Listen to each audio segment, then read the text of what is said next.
Bonjour les jeunes, j'espère que vous allez bien. On se retrouve dans cette nouvelle série de vidéos qui porte sur les registres littéraires.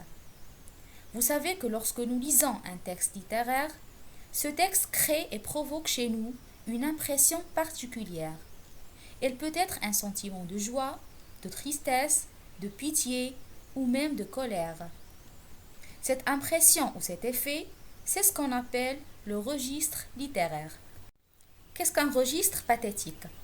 Le mot pathétique vient du grec, signifiant souffrance et passion. Le registre pathétique alors inspire la compassion au lecteur envers un personnage innocent ou victime des circonstances de la vie. Qui dit registre pathétique dit situation pathétique.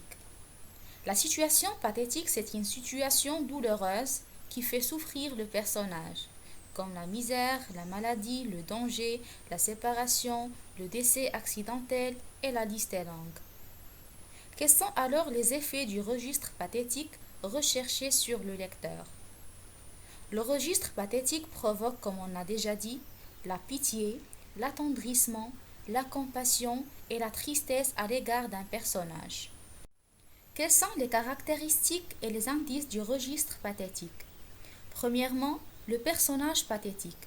C'est un héros qui se montre faible, proche du lecteur, placé dans des situations douloureuses. Ce héros exprime la souffrance, la tristesse, le désespoir et le regret.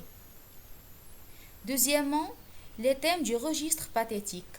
Ces thèmes sont multiples, comme la mort, la séparation, la souffrance physique comme la maladie, la souffrance morale et on trouve également l'homme qui est face à des situations inhumaines comme l'injustice et la misère. Troisièmement, les figures de style, surtout les figures de l'exagération et de l'insistance, comme l'hyperbole. Exemple, je meurs de douleur. La répétition. Exemple, l'enfant demande en pleurant du pain, du pain, du pain. L'anaphore. Moi misérable, moi qui a tant sacrifié, moi qui ai été sacrifié. Quatrièmement, la forte ponctuation, comme les exclamations, les apostrophes et les interrogations. Exemple, écoute-moi, regarde-moi, vois mes larmes. Est-ce qu'un cœur d'homme peut rester glacé devant le désespoir d'une mère? Et cinquièmement, les champs lexicaux, comme le champ lexical des émotions et des sentiments, comme la tristesse, le regret, la nostalgie, et le champ lexical de la souffrance.